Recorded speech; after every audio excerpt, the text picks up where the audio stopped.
was going to be a ceremony with a brass band, a red carpet, and boxes of books. All the children and all the grown-ups loved reading books and listening to stories. A famous storyteller was going to tell the children a special story. All the Indians wanted to collect the famous storyteller, but Sir Topham Hatt chose Thomas. Thomas was excited. "You must show the famous storyteller the special sights of Sodor," he boomed. "Then she can make up a special story for the children. Make sure she arrives at the grand opening on time." "Yes, sir," tooted Thomas excitedly. "I know all the best sights." Thomas puffed over to Brendam Docks. He wanted to do a good job. Thomas arrived at the docks. He looked up and down, left and right, and all around, looking for someone famous. But all he could see was a lady with a notepad and a big box of cookies. "Are you the famous storyteller?" Thomas asked. "I like to think so," said the lady. "You must be Thomas the Tank Engine. Will you please show me the sights of Sodor?" "Of course," tooted Thomas happily. So the famous storyteller hopped on Thomas's footplate, and Thomas puffed away. "Pirates Cove is not far from here. I shall take you there first," said Thomas. Pirates Cove was full of caves and secret tunnels. Legend had it that pirates used to bury their treasure there. "You could make up a jolly good story about pirate treasure," wished Thomas happily. But on his way there, Thomas saw James. James was in trouble. "My coupling rod has snapped, and I'm a guaranteed connection. My passengers have to arrive at Mayflower Station on time."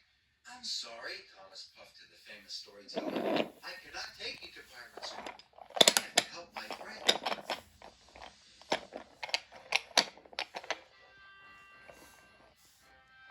So Thomas buffered up to James and his passenger train and chuffed away.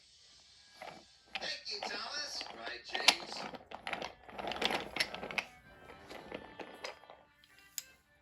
Thomas arrived at Mayflower just in time. "The ruined castle is just over the hill," said Thomas to the famous storyteller. "Now I will take you there."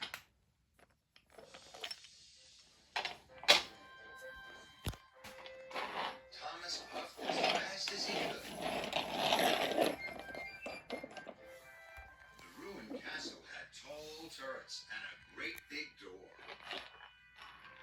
The old kings and queens of Sodor used to live there.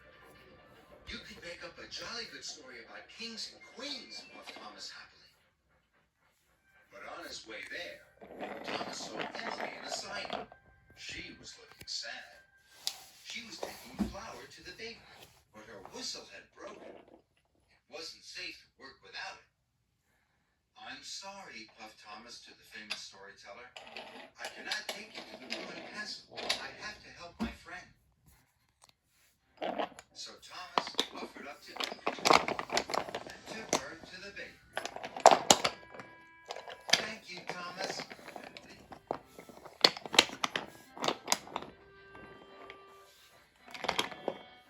Thomas arrived at the bakery just in time. Emily was pleased, and Thomas puffed away.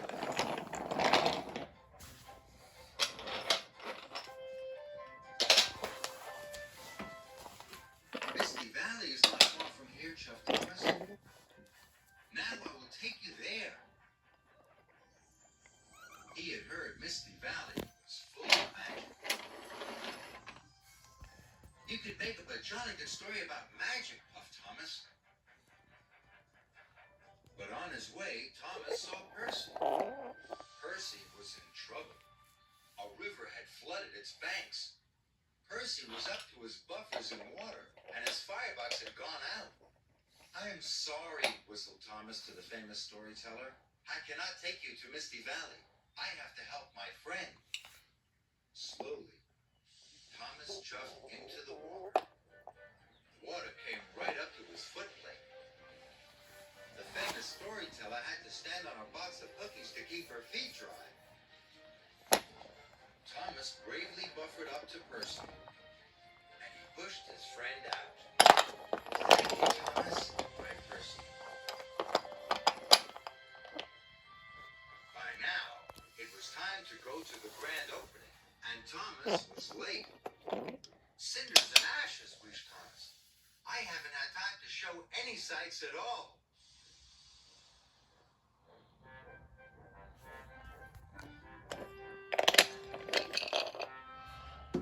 Thomas arrived at the new library station.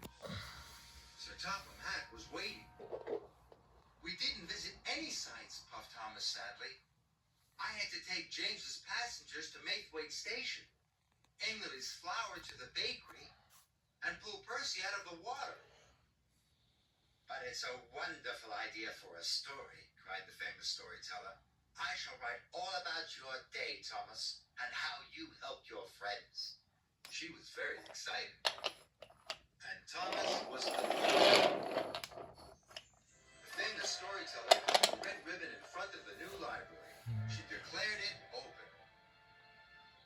Then the children and the engines all listened as the famous storyteller told them the story of her wonderful adventures with Thomas and his friends on the magical island of Sodo.